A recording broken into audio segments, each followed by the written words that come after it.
The man known to history as Edward Tudor was born at Hampton Court Palace in London on the 12th of October 1537.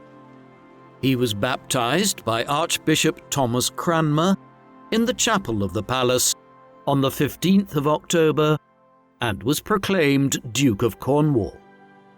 His father was an immense figure, Henry VIII, who ruled England for the better part of 40 years from his accession in 1509. He was the second Tudor monarch, the first to succeed to the throne after Henry's father, Henry VII, largely usurped the crown from the Yorkist monarchs in 1485. The Tudors being a relatively obscure family of Welsh origin with a tenuous claim to the throne of England. The frail basis for Tudor rule haunted Henry VIII. He needed to secure the line by siring a legitimate male child, and his efforts to do so would have enormous consequences, unleashing a torrent of political, religious, social, and economic change across England in the process. Edward's mother was Jane Seymour. In 1536, at about 28 years of age, she was married to Henry. She was his third wife in an increasingly speedy succession of them throughout the 1530s, but unlike many of Henry's other wives, Jane was not murdered or simply discarded by the king, but rather she died on the 24th of October 1537, less than 2 weeks after giving birth to Edward, her first son. The birth was difficult, the labour lasting nearly 3 days and nights, and Jane never recovered, dying from complications 12 days later. The world which Edward was born into was experiencing momentous change, and although the infant Edward would have been entirely unaware of the fact, much of that change was the direct result of his father's effort to produce Edward, a legitimate male heir. Henry had first married in 1509. His first wife, Catherine of Aragon, was born in Spain. She produced just one child during their long marriage, which lasted until 1533, a daughter, Mary, who was born in 1516. Despite Mary's birth, what Henry really needed was a legitimate male heir born in wedlock and a clear successor to the throne of England who could cement the Tudor dynasty's grip on the country. His desire to do so partially explains Henry's increasing infatuation from the mid-1520s with Anne Boleyn, a daughter of Thomas Boleyn, an English diplomat and Knight of the Garter. Henry's obsession with marrying Anne in the late 1520s and early 1530s led him to seek to divorce Catherine by securing a dispensation from the Pope in Rome, and then splitting with Rome altogether, declaring himself supreme head of the Church of England, and in doing so, he began flirting with the new Protestant faith which had emanated out of Germany in recent years. But Henry was no doctrinal Protestant, a traditional Catholic. He split with Rome in order to further his marital desires and to acquire the great riches of the Church in England, Wales, and Ireland. And so, having successfully split with the papacy, Henry quickly divorced Catherine in May 1533 and married Anne Boleyn 5 days later. Anne's reign as Queen of England lasted almost exactly 3 years.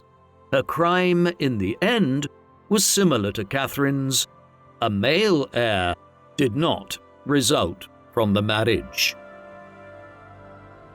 When a child came in September 1533, it was another girl, Elizabeth. When a son did not arrive, Henry had his second marriage annulled on trumped-up charges of adultery and other crimes, and Anne was beheaded on the 19th of May, 1536. Yet again, Henry did not wait long to acquire a new wife. He married Edward's mother, Jane Seymour, 11 days later. Thus, Jane was Henry's third wife in 3 years, and the quest for a legitimate male heir had seen England split with Rome, as well as the first tenuous moves towards the adoption of Protestantism in England. As an infant, Edward would have been surrounded by women. His wet nurse and dry nurse, his rockers, and various other ladies would have taken care of his every need, all overseen by Lady Margaret Bryan, who was in charge of not only Edward, but of his half-sisters Mary and Elizabeth also. And in late 1538, his portrait was painted by Hans Holbein the Younger, who presented it to the king as a New Year's gift in January 1539, being given a gold cup in return. From the painting, we see the prince had blue-grey eyes and fine blonde hair. Edward's early years were spent at various royal palaces in and around London, such as Hampton Court. His chamberlain was Sir William Sidney, and his steward was Sir John Cornwallis. Sidney's task was to, quote, have the keeping, oversight, care, and cure of His Majesty's and the whole realm's most precious jewel, the Prince's grace, and to foresee all dangers and adversaries of malicious persons and casual harms to Edward. Access to the young Edward was highly restricted, with no strangers ever allowed to see him, and access being granted according to social rank, and no rank less than a knight was permitted in his presence. As well as this, visitors would be expected to kiss the young boy's hand. As his safety was paramount, to protect the young Edward further, his servants were banned from visiting London in case they should bring back the plague. But overall, from Lady Bryan's writing, it seems that Edward was a happy, healthy, and very lively toddler. New apartments were built at Hampton Court Palace for the young Edward, complete with several different chambers and a dedicated kitchen and bathroom. However, as was the custom of the time, Edward lived apart from his father, and visits would have been seen as special occasions. The court would travel around different houses according to which was seen as best for the time of year or occasion. But Hunsdon in Hertfordshire would have been one such house that would have been familiar to Edward, as he spent much time there with Lady Bryan as he was growing up. His education was entrusted into the hands of two men, Richard Cox and John Cheek. Cox was his senior tutor, the headmaster of Eton, and a tough taskmaster who used stern discipline to educate his charges. The more significant, however, of Edward's tutors was Cheek. Appointed as the first Regius Professor of Greek at Cambridge University, Cheek was the greatest classical scholar of his day in England, who did much of the work of reviving the interest and scholarship of Greek classical writers in Tudor England. Under his tutelage, Edward began his education in Greek, Latin, grammar, and philosophy.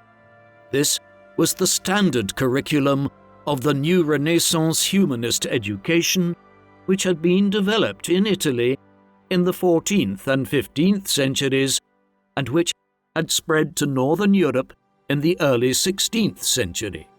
Some of this involved reading works which would be familiar to any school child today, such as the fables of the ancient Greek writer Aesop, but also works by other more obscure classical writers, such as the Roman poet Dionysius and Cato, but most significantly, Edward would have been made familiar with the philosophical and political writings of the two foremost thinkers of ancient Greece, Plato and Aristotle, as well as learning the art of rhetoric, which all children of royal and noble birth learned through the writings of the Roman authors Cicero and Quintilian.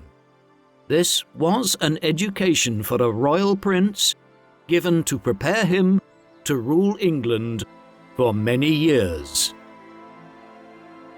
We also know about Edward's friendship circle growing up.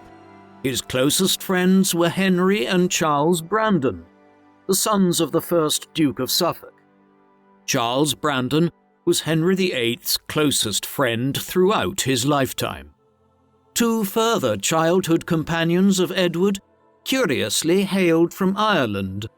These were Thomas Butler, the future 10th Earl of Ormond, a great lordship in the south of the country, and Barnaby Fitzpatrick, the son of an Irish lord who had recently accepted a title of English lordship from Henry VIII in an effort which was being undertaken to Anglicize the Irish lords by having them accept English titles of nobility. Butler and Fitzpatrick were in England to be raised as English gentlemen who would return to Ireland as adults and Anglicize their lordships in the years ahead. While Edward was growing up, the world he inhabited continued to be destabilized by his father's actions. Despite having many of the trappings of a Renaissance prince, Henry VIII was a product of the Middle Ages and viewed his most important role as being at war with England's ancient enemies, France and Scotland. After yet another bout of conflict with Scotland in the early 1540s, Henry agreed to the Treaty of Greenwich with England's northern neighbour on the 1st of July 1543. This sought to facilitate a sustained peace between the two countries by arranging a marriage between Edward, the heir presumptive to the throne of England, and Mary Stuart, popularly remembered as Mary Queen of Scots, and the new Queen of Scotland since the death of her father James V on the 14th of December 1542. At the time the treaty was signed, however, Mary was less than 1 year old, and the marriage to Edward, 5 years her senior, would not be put into practice for many years to come. Henry's desire was to see Scotland united with England through the union, thus making Edward the future King of England and Scotland. However, the Scots, who had agreed to the terms of the Treaty of Greenwich during a period when their military fortunes were particularly precarious, quickly reneged on the terms of the treaty. As a result, Henry commanded Edward's uncle, Edward Seymour, the Earl of Hertford, to campaign north into Scotland in 1544 with the goal of making the Scots abide by the terms of the Treaty of Greenwich, including Edward's marriage to Mary. The result was a lengthy war with Scotland and their perennial ally, the French, which dragged on for many years into Edward's reign. This conflict, known as the Rough Wooing, not only had a bearing on Edward's future marriage prospects, but would shape England's foreign policy throughout Edward's reign. Edward's father's long and tumultuous reign came to an end on the 28th of January 1547. Henry had suffered a serious injury in a jousting accident in 1536 and experienced many ailments in his later years, brought on by a chronic leg ulcer from this earlier accident and aggravated by clinical obesity. He was probably also suffering from gout As such, his death at the age of 55 was ultimately due to many health complications. Henry left his 9-year-old son as King of England and Ireland, despite marrying 3 further times following the premature death of Edward's mother. Henry had never been able to produce another legitimate child. Consequently, the security of the Tudor regime now rested to a great extent on Edward's shoulders. Henry would have been distraught to have learned that his son's reign would prove short, although, in many ways, it was just as eventful and turbulent as Henry's own. Owing to his youth at the time of his accession, Edward's reign was dominated by senior political figures who ruled in his stead between 1547 and 1549. One man above all others was the young king's most powerful subject. At a meeting of the most senior political figures and nobles in England, held in the Tower of London on the 31st of January 1547, just days after the death of Henry VIII, it was decided that the new king's uncle, Edward Seymour, would be given this position of seniority within the government during his nephew's youth. He was to be appointed as both governor of the king and protector of the realm. Seymour was created first Duke of Somerset on the 17th of February 1547 to mark his position of preeminence within the realm. The extent of his power in the early years of Edward's reign can be glimpsed from his array of titles. By the spring of 1547, Seymour was Duke of Somerset, Earl of Hertford, Viscount Beauchamp, Lord Seymour, Governor of the King, Protector of his people, realms and dominions, Lieutenant General of His Majesty's lands and sea armies, Treasurer and High Marshal of England, and a Knight of the Garter. Yet, despite his titles and power, Somerset's authority was still derived from the Privy Council, the governing body of over a dozen senior ministers who ran the government and whom Henry VIII had appointed as the executors of his will. These ministers had granted Somerset his authority in January 1547, and, as Seymour would learn in time, these same men could take it away. A number of serious issues confronted England at the outset of Edward's reign. Foremost amongst these was the ongoing war with France and Scotland, which had commenced in 1544 with the Rough Wooing.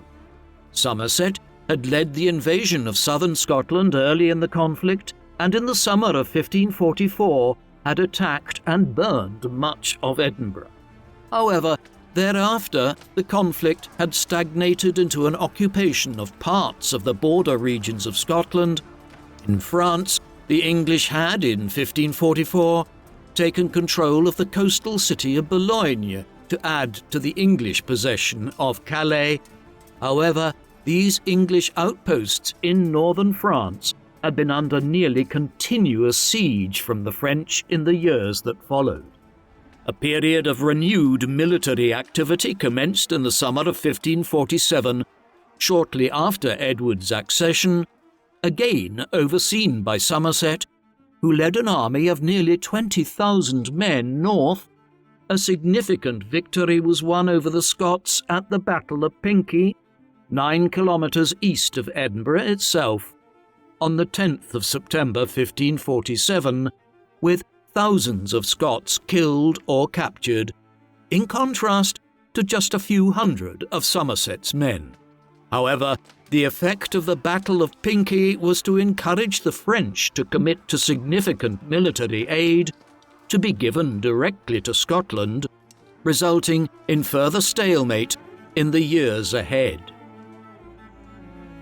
When peace was finally concluded in 1550 with France, with the Treaty of Boulogne, and with Scotland in 1551 through the Treaty of Norham, both sides effectively returned to their pre-war borders, and the proposed marriage of Edward and Mary Stuart which had first provoked the war back in 1544, was abandoned, and even Boulogne, on which enormous amounts of money had been spent building elaborate fortifications between 1544 and 1550, was relinquished back to the French. Equally, Edward's government had inherited a rapidly shifting situation in the Second Tudor Kingdom across the Irish Sea in Ireland after years of neglect. Henry VIII had begun to pay much greater attention to his Irish possession than many of the kings of England had in the 15th century, and owing to that earlier neglect, the Crown's position there was quite weak, its authority extending little beyond the city of Dublin on the east coast and its hinterland. Beyond this Pale or March region, Ireland was largely governed by several dozen independent Irish and Anglo-Irish lords who paid little heed to the English Crown's authority and often conducted raids against English possessions near Dublin. In an effort to reverse this situation, Henry had made himself King of Ireland in 1541 and sought to reform the country through a cheap policy of voluntary Anglicisation.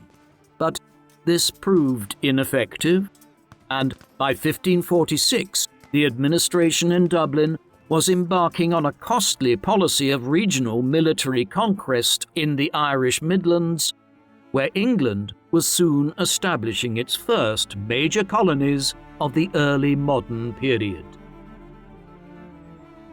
Somerset's regime was hugely supportive of this strategy, and, as with the wars against Scotland and France, he pumped money into the erection of military outposts in Ireland in the late 1540s. However, the results were mixed, and the government in Dublin was soon overseeing a number of costly military conflicts which were proving impossible to win against an enemy that engaged in guerrilla-style warfare. Nevertheless, Edward's reign is notable for seeing the introduction of increasingly aggressive strategies of conquest and colonization in Ireland, which would see the country fully reduced to English rule over the course of the 16th century. This aggressive foreign policy during Somerset's protectorate had major implications at home. Henry VIII's wars had ensured that Edward inherited a very poor financial situation in England and Wales, the cost of maintaining large armies on the Scottish border, and particularly in France, had led the regime to begin debasing the English coinage by reducing the silver purity in English coins. This did not go unnoticed, either at home or abroad, and by Edward's reign it was well known that English coins were no longer worth their face value. Consequently, by the late 1540s, inflation was rising at home, and internationally the value of English sterling against other major currencies, such as the Venetian ducat, was declining considerably. Somerset's regime made some effort to address this problem, but the continuation of the wars until 1550 meant there was little that could be achieved by Somerset in this respect, and economic reform would have to wait until the early 1550s. More pressing was the issue of agrarian reform. The early 16th century witnessed the expansion of the enclosure movement, where landlords and major landholders were enclosing the common lands which had been available to peasants and farmers in every hamlet of England and Wales during the late Middle Ages. However, by the 1540s, this process had accelerated to a point where it was creating considerable tensions between the landlord class and the commons, while illegal enclosures were now being created throughout England. Turning his attentions to this matter, on the 1st of June 1548, Somerset issued a proclamation prohibiting illegal enclosures. However, this and efforts to tackle the problem through parliamentary legislation did little to solve the issue, and agrarian unrest continued to grow. The most striking aspect of England's domestic policy during Somerset's tenure as Lord Protector, though, was unquestionably the religious policy introduced in Edward's name. Henry VIII's quest for a divorce from Catherine of Aragon and subsequent marital difficulties in the 1530s had driven him into associations with a number of English Protestant theologians at this time, who had exploited Henry's desire to split with the papacy to introduce a number of church reforms in line with the teachings of Martin Luther and other continental reformers. An English translation of the Bible produced by William Tyndale became the first Bible printed in English in 1535, removing the need for reliance on the Latin Bible, a core tenet of European Protestant reformers. In 1533, Thomas Cranmer, a prelate who had been to the fore in establishing the doctrinal and legal basis for Henry's divorce from Catherine of Aragon, was appointed as Archbishop of Canterbury. As the years passed, Cranmer, already a reformer, gradually shifted further towards a position of evangelical or radical Protestantism. Under Cranmer's oversight of the Church of England and the influence of Henry's chief minister in the 1530s, Thomas Cromwell, liturgical and doctrinal changes were introduced, such as the 10 Articles of 1536 and the Bishop's Book of 1537, which established many changes in how the people of England were to practice their faith in line with Protestant thinking.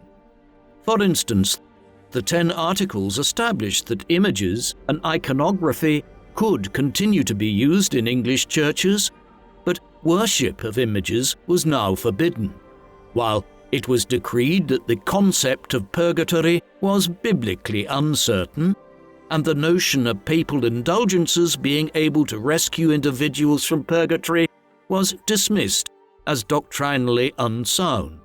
Thus, Protestant reforms were being introduced in the 1530s, and yet Henry himself was no Protestant, and the 1540s had actually seen some rolling back of these earlier reforms. The beginning of Edward's reign now offered an opportunity for advanced Protestants, such as Cranmer, to introduce a much more wide-ranging set of religious reforms and fully establish the Protestant Reformation in England. During the late 1540s, under Cranmer's oversight, and with Somerset's patronage, English became the official language of religious services in England, Wales, and Ireland. New liturgies were introduced, which moved the Church closer to standard practice in the Reformed churches of Germany, Switzerland, and elsewhere where Protestantism had taken hold. An Act of 1549 removed the prohibition on marriage for priests. Most significantly, the manner of worship and the physical appearance of churches throughout England were altered dramatically. In a wave of state-sponsored iconoclasm, religious images were stripped from church walls and altars, and the interior walls of churches were whitewashed to remove the trappings of wealth and ostentation, which had come to characterize the Mass under the influence of Rome. The vestments of priests and ministers were also reformed.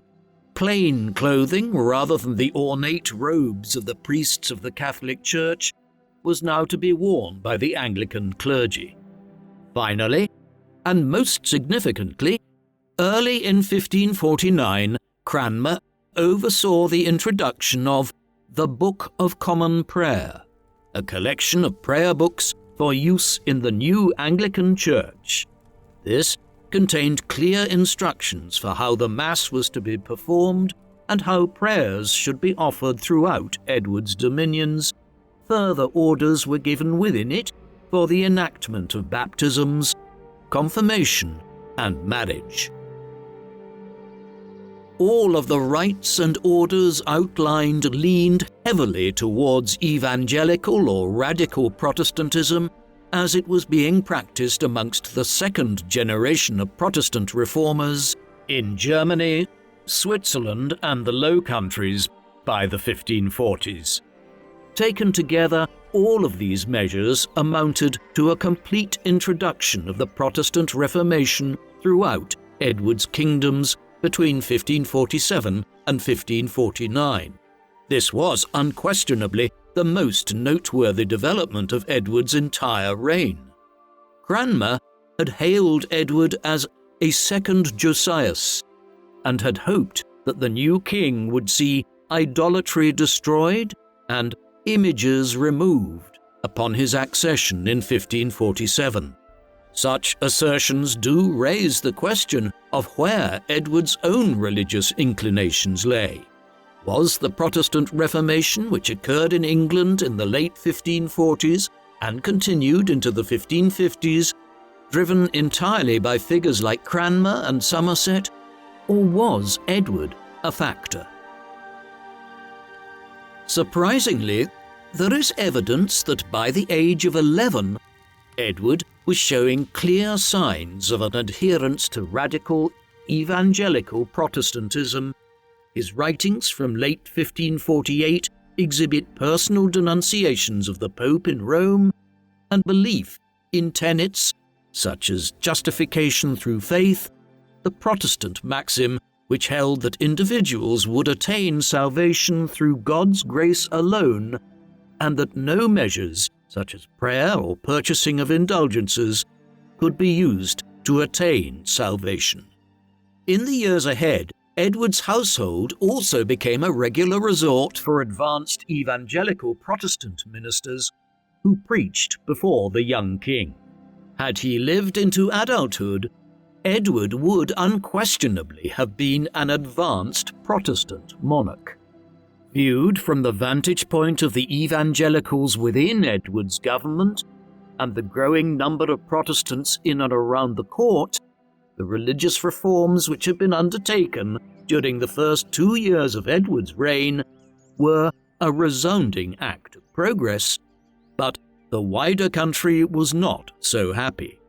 England was still an overwhelmingly Catholic country at the end of the 1540s, and beyond London and its surrounding region, as well as in some of the other major towns where Protestantism had taken hold amongst the gentry and merchant and professional classes, the reforms introduced by Edward's government and overseen by Cranmer met with fierce opposition.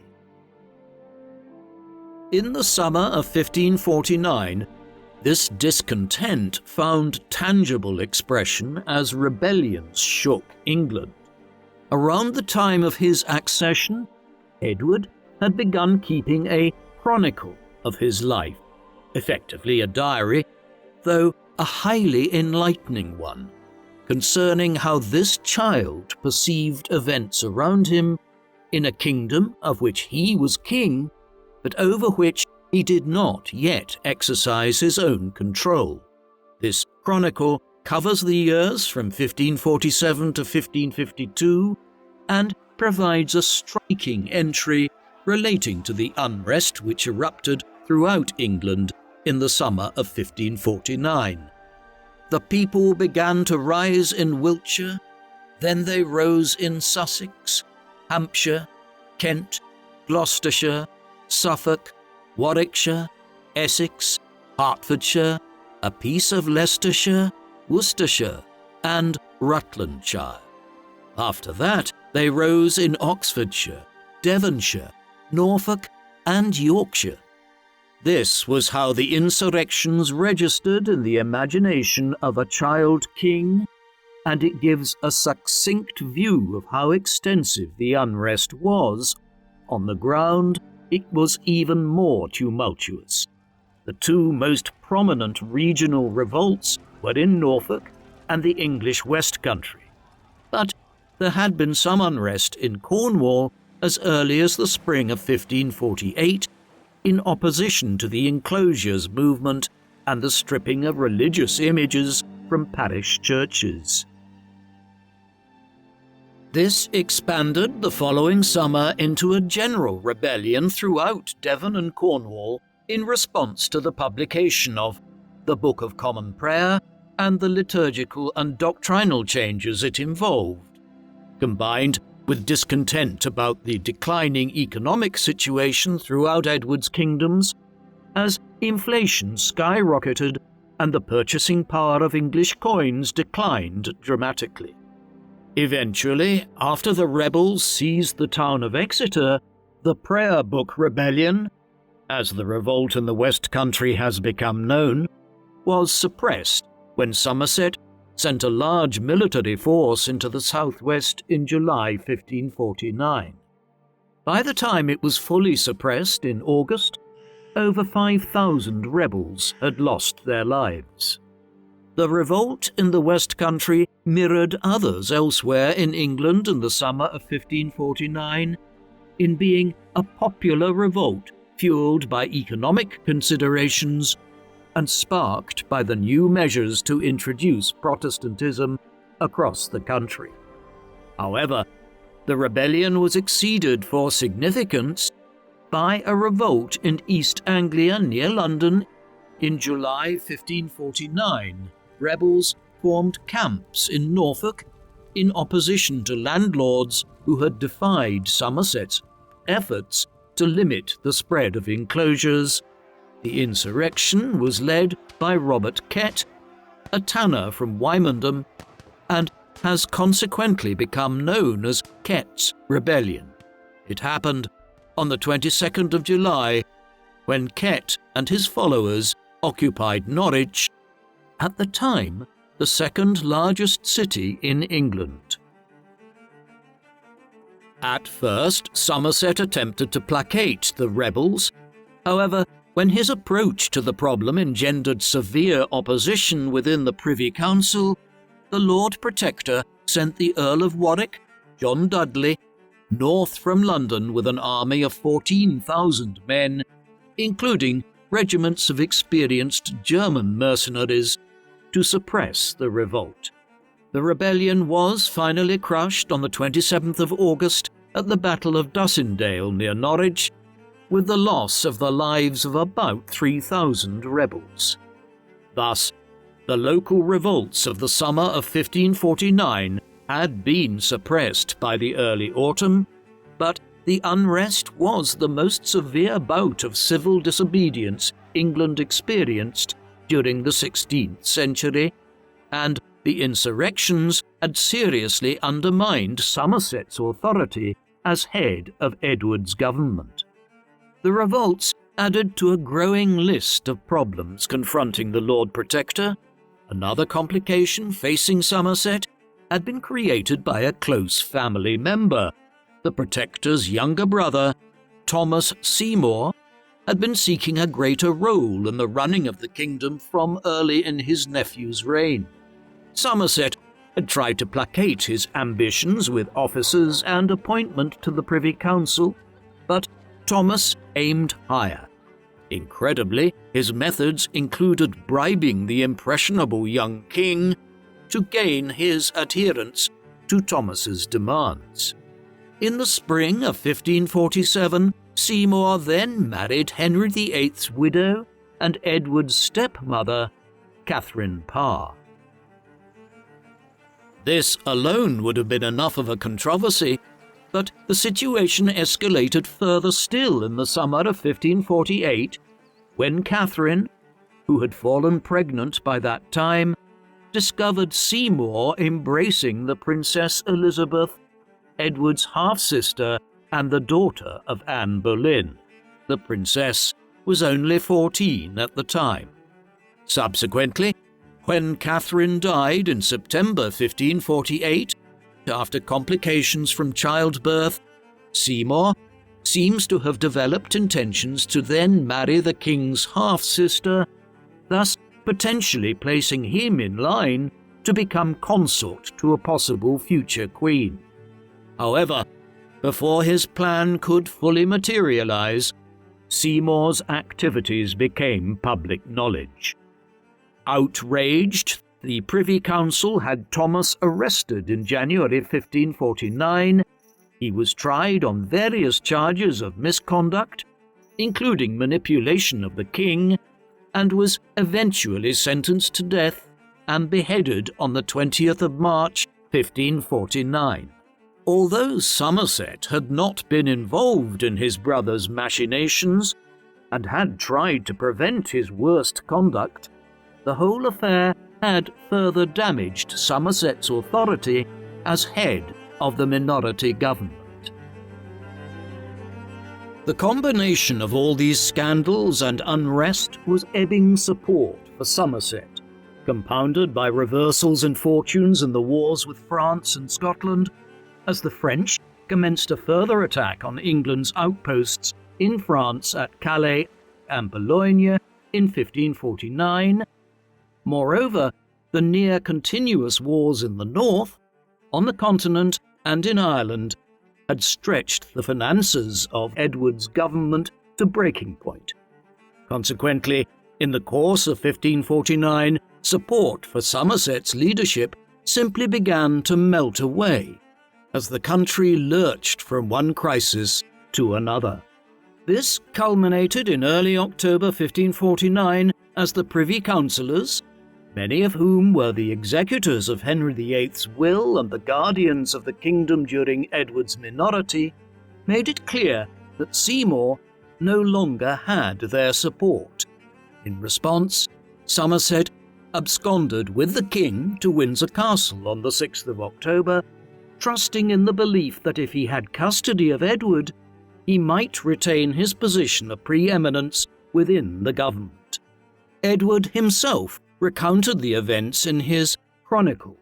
The council, about 19 of them, were gathered in London, thinking to meet with the Lord Protector and to make him amend some of his disorders. He, fearing his state, caused the secretary, Sir William Paget, in my name, to be sent to the Lords to know for what cause they gathered their powers together, and if they meant to talk with him, that they should come in peaceable manner. A 5-day standoff followed, but Somerset had miscalculated. By leaving London for Windsor, the Duke had retained custody of Edward, but he had effectively left the Privy Council with control over the army and the Crown Ordnance in the Tower of London. Eventually, realizing his cause was lost, Somerset surrendered on the 11th of October. Somerset was confined to the Tower in the aftermath of the events of October 1549. He was formally removed from his position as Lord Protector of the realm by Act of Parliament in January 1550 and stripped of his other offices. However, despite some calls for him to be tried and executed for his actions, he was given his freedom. Indeed, in the course of 1550 and early 1551, the Duke was partially rehabilitated and restored to some of his lands and offices, including membership of the Privy Council. Nevertheless, doubts about his intentions were never fully allayed, and in October 1551 he was arrested on suspicion of plotting a new rebellion against the council. These later accusations were almost certainly fictitious, but they were enough to do away with Somerset permanently. In December, he was tried and found guilty of felony, and he was executed on Tower Hill on the 22nd of January 1552. In the immediate aftermath of Somerset's attempts to retain control of the government in the autumn of 1549, power had once again devolved to the collective authority of the Privy Council. A power struggle amongst the varying factions within that body played out over the winter of 1549, largely between a religiously conservative grouping and a group of reformed Protestant councillors.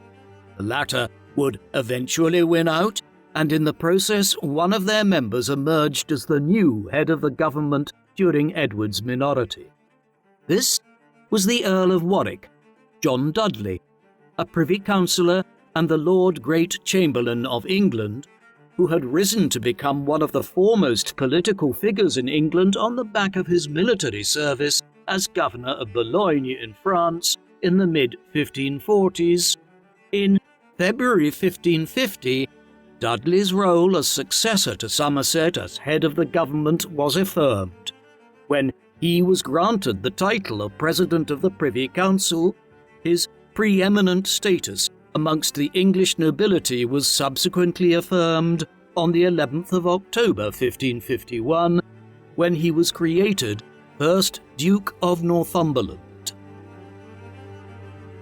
Despite his rise to this office, Northumberland would never hold as much authority as Somerset had between 1547 and 1549.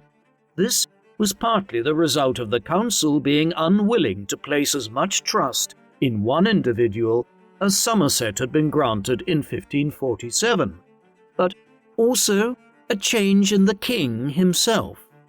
There are signs that by 1551, as Edward moved into his teenage years and developed his own awareness and determination to rule, he increasingly began imposing his own stamp on the government. There is, for instance, evidence of his disagreement with members of the Privy Council from this point onwards, and letters in which he forthrightly rebukes senior officials and councillors for their conduct, a demonstration of his increasing awareness of his own royal authority. For instance, when John Hooper was being confirmed as Bishop of Gloucester in July 1550, Edward personally crossed out all reference to the saints in the version of the Oath of Supremacy appended to the documentation. As one of the foremost historians of Tudor England, Diarmaid MacCulloch has noted, this was a Henry VIII in the making. This newfound independence was mirrored in the extant images of Edward at the time. In 1551, he sat for a portrait painted by Guillaume Scrots, which is found in the Louvre Museum in Paris today. Here, Edward's gaze is becoming more mature than in portraits of him from the late 1540s.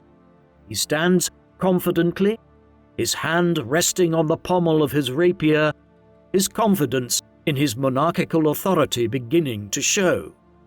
Northumberland would have had a much more difficult time simply trying to act as though he could ignore Edward in the early 1550s, as Somerset had been able to do just a few years earlier.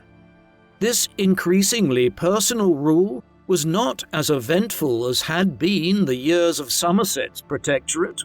With the end of the war with France and Scotland and peace under the Treaty of Boulogne in 1550, the wars, which had lasted virtually without interruption throughout the 1540s, came to an end. The major concern in their aftermath was to get the government's finances back in order, and to attempt to remedy the many economic and social problems which had caused the revolts in the summer of 1549. By the time Northumberland took control of the government, the Crown had debts of £300,000, an enormous sum for its time. Inflation had risen by about 75% since the start of Edward's reign, and the exchange rate of sterling had virtually collapsed. To combat these problems, Northumberland, with Edward's backing, took a multi-pronged approach. Firstly, the Treaty of Boulogne contained a clause that in return for relinquishing the town of Boulogne back to the French, Henri II's government in Paris would pay £180,000 to England. This made substantial inroads into paying for the wars which had ended in complete stalemate by 1550, and significantly reduced the national debt. Secondly, efforts were made to reform the coinage and improve the currency valuation. For this, Northumberland acquired the services of a brilliant young London financier, Thomas Gresham, who reformed the mint, and thereafter coins were issued which were not seriously debased, as they had become in the 1540s. Gresham also oversaw the implementation of various measures to improve the value of the pound sterling on the Antwerp Bourse, the main stock exchange of Northern Europe in the mid-16th century. By employing these measures, Gresham, the man who would go on to establish the Royal Exchange in London some years later, did much to put the finances of Edward's government back on track. Attempts to allay the social tensions which had partly caused the revolts of 1549 met with more mixed success. While some efforts were made to reform county administration through measures such as the regularization of the appointments of Lord Lieutenants, it is hard to assess how effective these measures were. It may simply have been the case that the worst of the unrest had already spent itself in 1549, and that the outbreak of severe bouts of the sweating sickness across England in 1551 and 1552 simply limited the capacity for the kind of social congress which was needed to produce further regional unrest and revolts. Closer to home for the king, the outbreak of this sweating sickness, most likely a hantavirus of some kind, robbed Edward of two of his closest childhood friends in 1551, as Henry and Charles Brandon both succumbed to this disease on the 14th of July 1551. Finally, Northumberland's tenure as head of the government was marked by a steady continuation of the Protestant religious settlement arrived at during the Somerset years.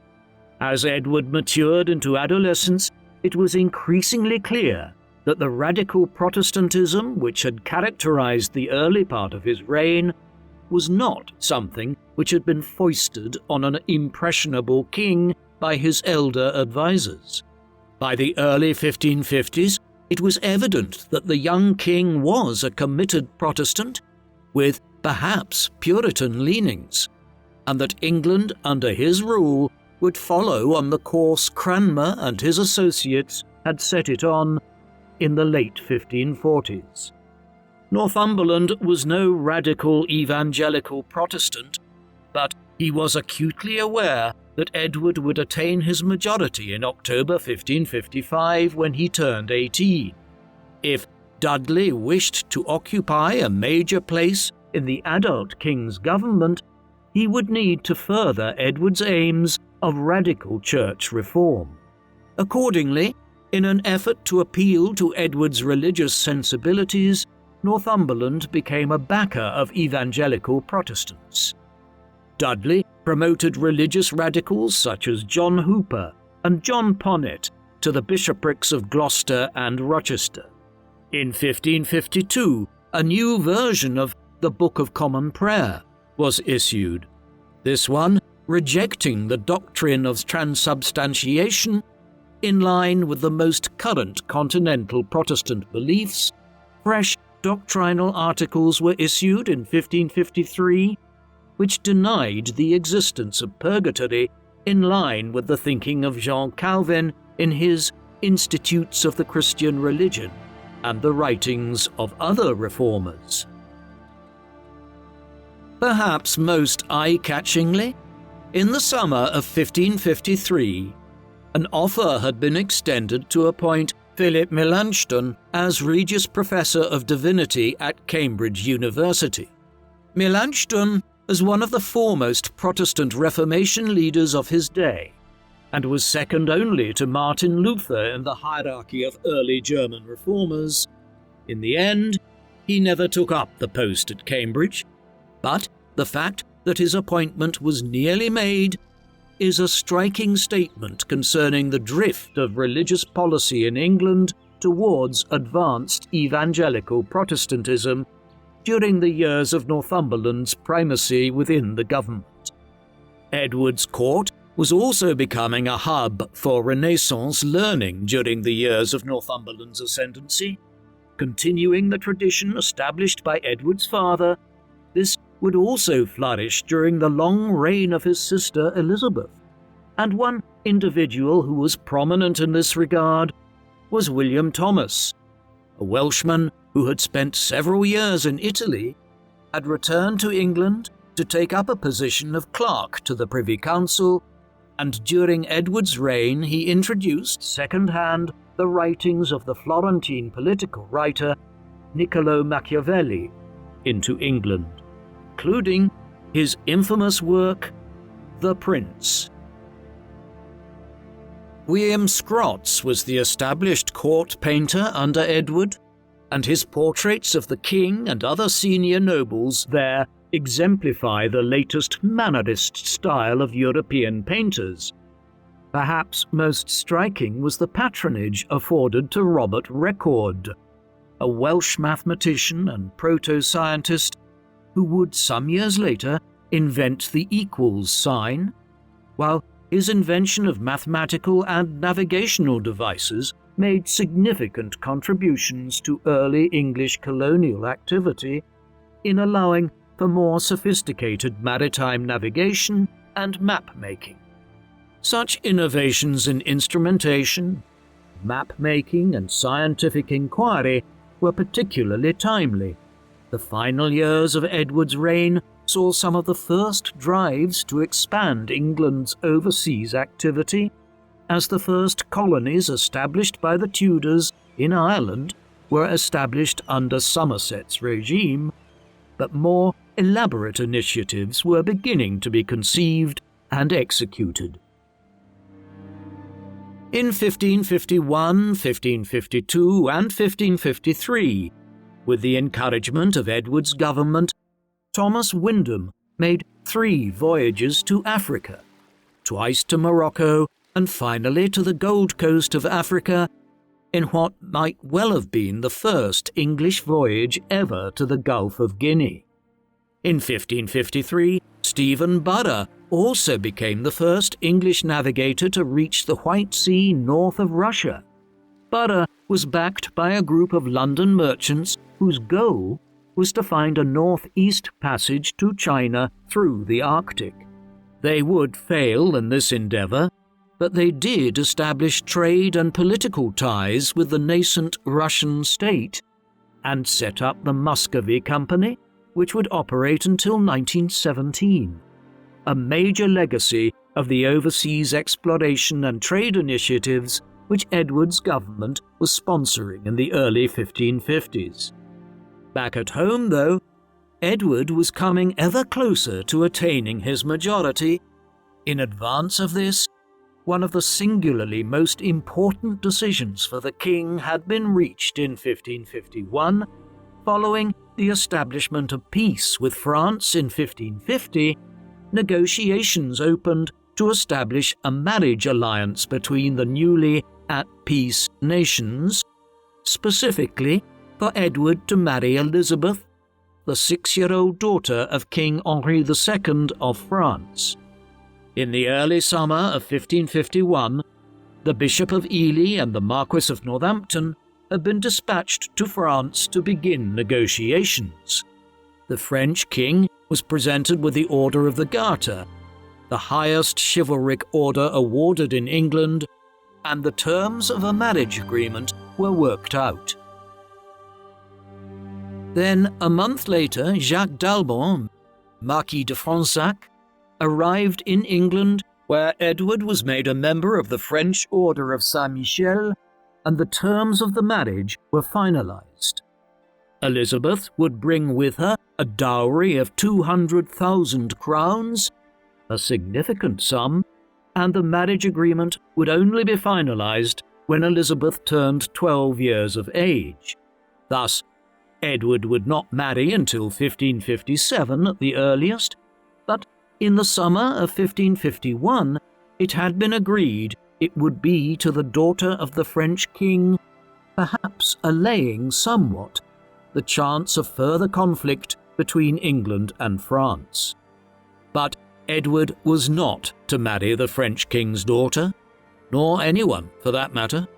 In 1553, his reign was cut short in his youth, following the end of the Christmas celebrations at court in January 1553. Edward had fallen ill with flu-like symptoms. His condition deteriorated over the coming weeks, but by early March, his health seemed to be improving, and he resumed some work in the spring. Although not fully recovered, this period of relative stability persisted until early May 1553. Then, however, things deteriorated quickly. By late May, the king's hands and feet were swelling, and he was coughing up large amounts of black bile. Historians have only been able to speculate as to the cause of Edward's illness and eventual death. Some have argued that he had contracted tuberculosis late in 1552, and this began to manifest itself the following spring, while others have suggested that he developed a chronic lung infection associated with the flu he developed in early 1553, and that he was also suffering from septicemia with kidney failure. Whatever the cause of Edward's illness, he was clearly dying by May 1553, and the rumours were rife, not just in England but throughout Europe, to this effect. The Protestant king's death was imminent, and the next in line to succeed him was his half-sister, Catherine of Aragon's daughter, Mary, a pious Catholic. Yet Mary's succession was not assured. At some time in the early spring of 1553, as his illness took hold, Edward had begun work on a short document with a major significance. This was entitled My Devise for the Succession. In it, Edward had outlined his desire that should he die, his half-sisters Mary and Elizabeth would be passed over, and the succession would descend on Frances Grey and her daughters. Frances was the daughter of Charles Brandon, Henry VIII's lifelong friend, and Mary Tudor, the late king's sister and Edward's aunt. Thus, Frances Grey and her daughters had a strong claim to the throne. Yet there was a lot of politics to this. Beyond mere blood claims, Edward's government was clearly trying to prevent Mary Tudor from ascending to the throne. If she did, the Protestant religious settlement, which had been fought so hard for during Edward's reign, would be overturned, and England's church plunged back under the control of the papacy in Rome. Accordingly, the Grey family were identified as a means of blocking Mary's route to the throne. The situation evolved further in the early summer of 1553 as Edward's illness became fatal. On the 21st of May 1553, Frances Grey's eldest daughter, the 12-year-old Jane Grey, was married to Guildford Dudley, one of Northumberland's sons. Just days later, Edward's Devise for the Succession was amended to now acknowledge Jane specifically as his heir. As a result, the Protestant regime would be secured and overseen by Jane Grey as Queen of England, and with Northumberland leading the government.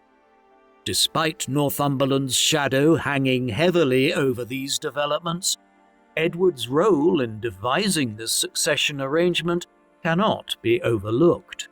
The Devise is written and corrected in the king's own handwriting, and by 1553 he was a 15-year-old with his own thoughts and initiatives, rather than the impressionable child of the late 1540s. And so there is every reason to believe that it was Edward's wish for Jane Grey to succeed him. The Devise would quickly have to be consulted.